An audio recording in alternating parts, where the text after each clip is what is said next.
Assalamualaikum warahmatullahi wabarakatuh. Kami dari kelompok 5, yang terdiri dari saya sendiri, Arvita Dinda Yuliana, dan teman saya, Arda Milena Dwi Rizkika. Di sini kami akan mempresentasikan hasil dari review paper kami, yaitu terkait dengan ekoefisiensi.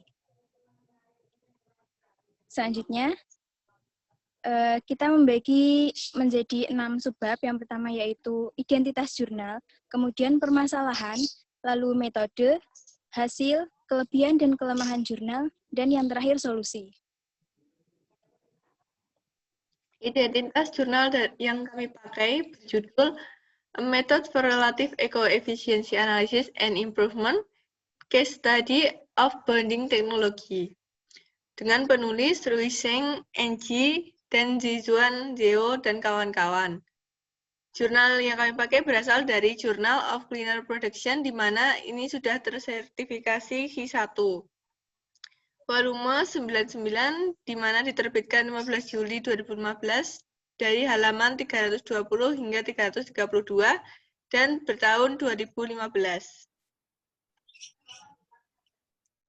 Oke, di sini studi kasusnya yaitu membandingkan dua teknologi bonding, yaitu CM dan LTCCB, untuk menggambarkan bagaimana metode yang diusulkan dapat meningkatkan ekoefisiensi dari satu teknologi bonding tertentu.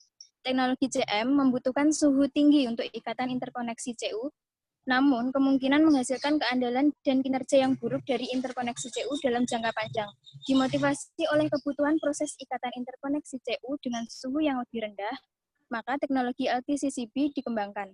Rumusan masalahnya yaitu, apa usulan metode yang tepat untuk analisis dan perbaikan ekoefisiensi, dan bagaimana hasil penerapan dari usulan metode tersebut untuk meningkatkan ekoefisiensi pada teknologi bonding.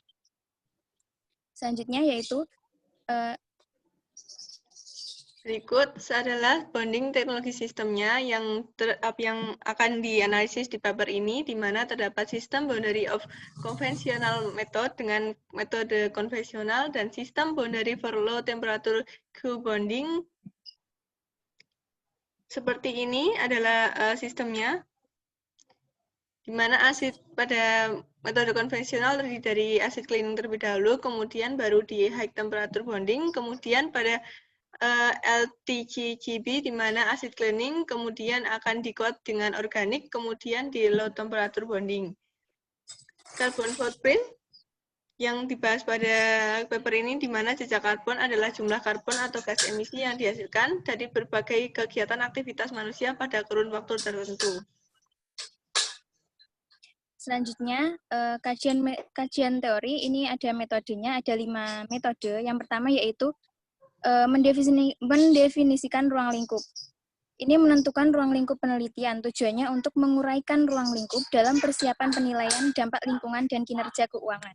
Definisi ruang lingkup ini melibatkan sistem produk yang akan dipelajari, unit fungsional, batas sistem, prosedur alokasi, persyaratan data, asumsi, dan batasan. Kemudian, pada langkah kedua yaitu penilaian dampak lingkungan dan kinerja keuangan. Penilaian suatu indikator dampak lingkungan tidak dapat menggambarkan keunggulan lingkungan secara keseluruhan di atas alternatif, namun memiliki satu indikator dampak lingkungan, yaitu jejak karbon, akan mempersingkat proses penilaian dan menarik bagi perusahaan yang memiliki sumber daya. Berikut rumusnya yaitu ada CFP total, ini merupakan total jejak karbon, kemudian jumlah ADI, ini data aktivitas untuk aktivitas I, dikalikan dengan EFI, faktor emisi untuk aktivitas I. Selanjutnya, yaitu pada langkah kedua, selanjutnya yaitu biaya produksi direkomendasikan sebagai proksi untuk indikator kinerja keuangan karena lebih mewakili persyaratan moneter yang sebenarnya daripada indikator kinerja keuangan lain seperti harga jual, margin keuntungan, nilai produk, dan lain-lain. Alasannya, indikator kinerja lain tadi tuh mungkin tunduk pada persepsi penetapan harga dari pengguna. Selain itu, penggunaan biaya produksi lebih sesuai untuk teknologi baru, di mana pengguna mungkin tidak memiliki pemahaman yang baik tentang harga jual pasar. Oke, yang ketiga yaitu penetapan baseline ekoefisiensi. Baseline ini membutuhkan pengukuran komparatif dari dua opsi, di mana satu opsi bisa menjadi kasus asli dan opsi lain menjadi alternatif yang diusulkan. Oleh karena itu, penilaian dampak lingkungan dan kinerja keuangan harus dilakukan untuk dua opsi, yang kemudian hasilnya akan dipresentasikan dalam grafik untuk menunjukkan pemosisian relatif dari dua opsi, sehingga diketahui apakah ada opsi yang ekoefisien.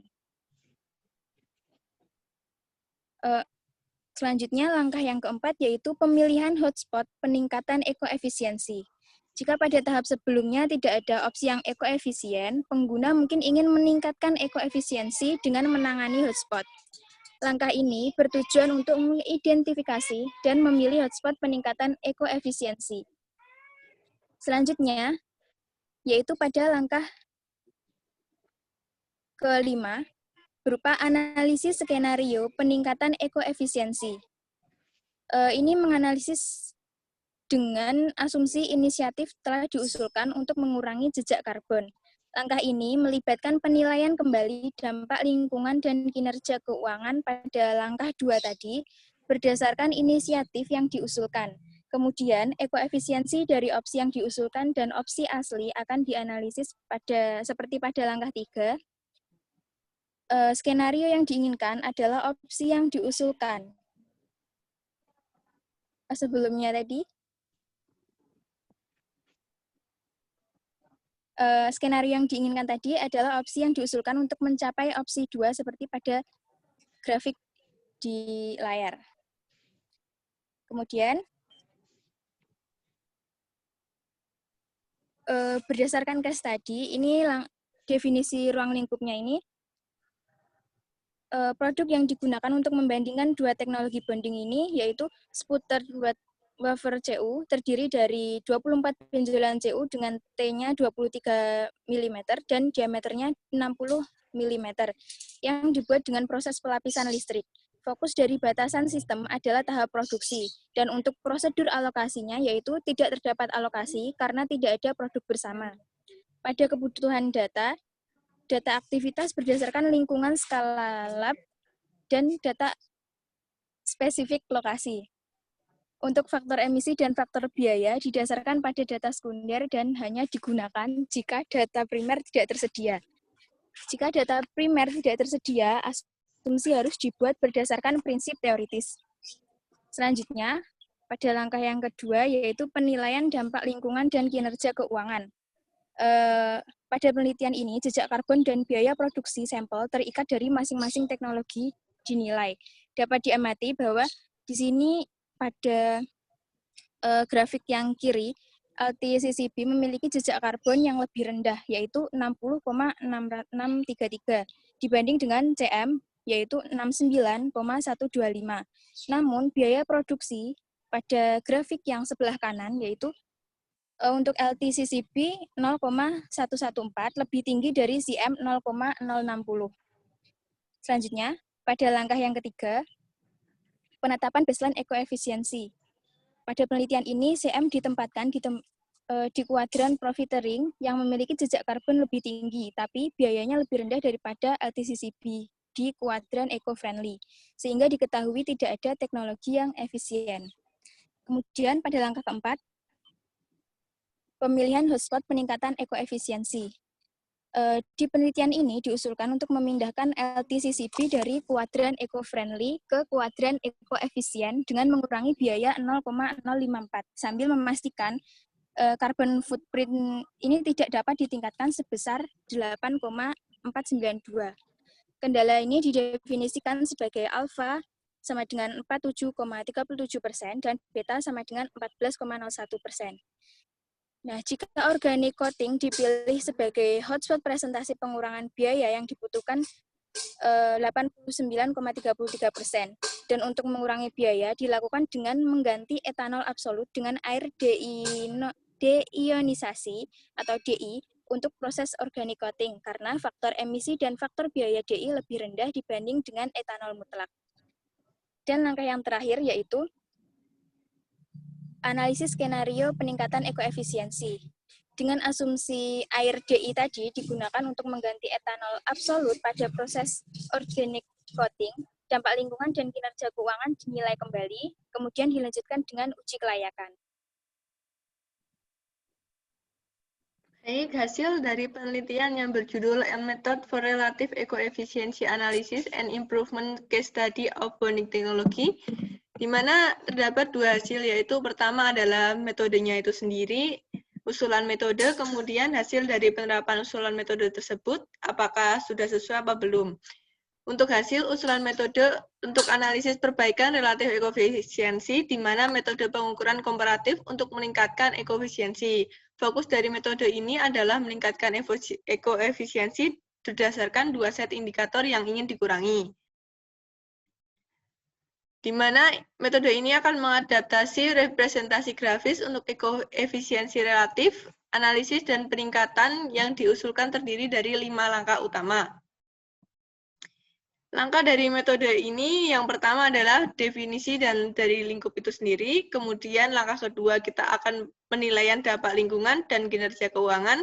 Langkah ketiga pembentukan ekoefisiensi dasar. Langkah keempat pemilihan ekoefisiensi hotspot perbaikan. Kemudian langkah terakhir dari metode ini adalah analisis ekoefisiensi dan skenario perbaikan. Hasil yang kedua adalah hasil dari penerapan usulan metode, di mana case study-nya pada bonding teknologi, analisis dan cara meningkatkan ekoefisiensi LTCCP relatif terhadap GM pada bonding teknologi. Di mana hasilnya kan memberikan usulan untuk mengganti absolut etanol dengan deionized water atau DI water pada proses pelapisan organik. Kemudian, studi kasus ini menunjukkan bahwa melalui penggunaan metode adalah mungkin untuk menurunkan dampak lingkungan dan mengurangi biaya untuk meningkatkan ekoefisiensi dari teknologi. Kelebihan dari paper terdapat 3 yang saya simpulkan bahwa kami simpulkan bahwa tema dan bahan penelitian menarik dan tidak pasaran, di mana menganalisis ekoefisiensi dari segi bonding teknologi. Kemudian pemaparan penggunaan metode usulan cukup jelas, di mana dipaparkan dari 1 sampai ke 5 dan dijelaskan dengan cukup jelas.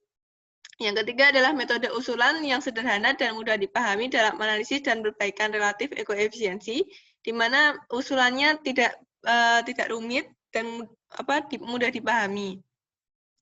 Kelemahannya ada 5, di mana pada paper ini latar belakang masalah kurang kuat, di mana objek nyata dari penelitian kurang dipaparkan, di mana objeknya masih umum secara general dan belum difokuskan. Kemudian rekomendasi belum diimplementasikan, di mana masih dalam bentuk rekomendasi saja. Dalam perbaikan belum ada parameter keberhasilan dari perbaikan tersebut. Dan terakhir adalah metode terbatas hanya bisa membandingkan antar 2 indikator saja.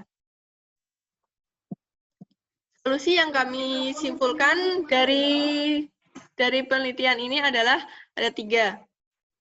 Untuk menangani kekurangan yang terjadi, yaitu pertama, objek penelitian perlu difokuskan, diperlukan uji kelayakan untuk menilai kelayakan secara nyata terhadap rekomendasi yang dilakukan, kemudian parameter keberhasilan perlu ditentukan. Terima kasih. Sekian presentasi dari kami.